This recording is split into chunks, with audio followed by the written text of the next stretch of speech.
Hello guys, I want to talk to you about the parameter of H minimum in well and how it's going to work. Okay, if you having a specific cluster and you have your polygon and your completely stored definition, don't worry about it. Go right to the well system. Okay, I want to have a well. Maybe I want to have a well in minus 10 meter and I want to drop down the water in 10 meter. Okay, don't care about the length of this geometrical line. Be sure the first and long point of the well shouldn't be in the top of the soil or in outside of the soil. Just create your well and put it extraction, and H minimum is going to be H minimum. It's very important. Look, the water maybe is here. Okay, look here. The water is completely saturated the position, and I want to drop the water maybe 2 meters or 3 meters or 5 meters, or in the end of this point minus 30 meters, and the maximum drop point of the well activity. You should do it maximum in minus 30. Okay, right now I'm going to choose maybe minus 5. That means from the top, listen, the H minimum, it has a coordinate, a precision and measurement. Okay, that means if the top is 0 0, you can see the coordinate here, minus 5, it's 5 meters from the top.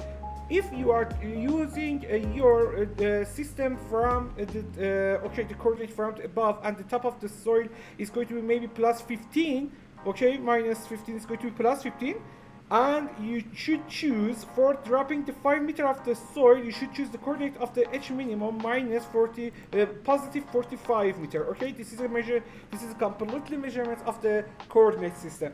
Okay, it's very important part. Let's go to the mesh system. Done.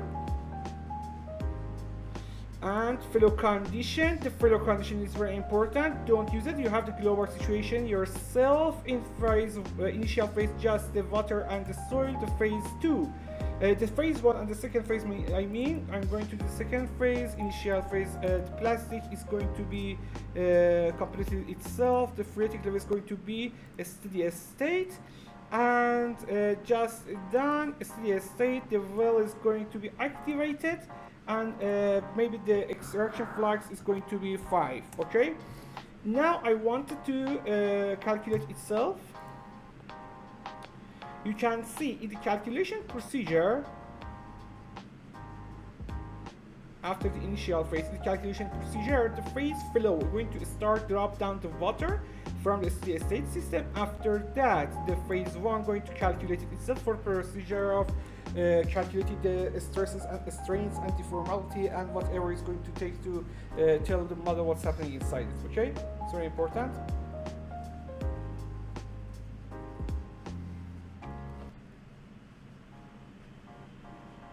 I want to go to output. And what's happened to the output if I have a well like this? And in the output, I am going to show you where you can see the efficiency of the well and how it's going to drop down the water of your system. I'm going to the stress. Okay, I'm going to stress, going to the groundwater flow. I'm going to permeability. You can see from the edges, completely depend on the capacity of the well and your desire. From the top is going to be the zero dry system, and the water is going to drop itself in the 5 meter from the top, and you can choose the the H minimum into the next phases bigger and bigger, and drop the water as much as it's good possible. But remember, it's good to collapse specifically about the watering not going to be happen when your well is too weak about the extraction flux, or maybe your well is too much in the how many wells you are going to use. Maybe you need 2 or 3.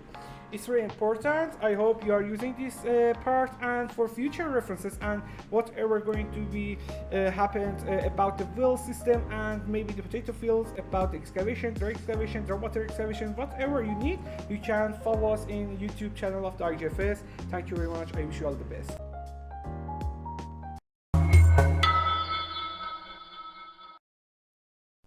To follow our activities, subscribe our YouTube channel and reach us through different social media platforms.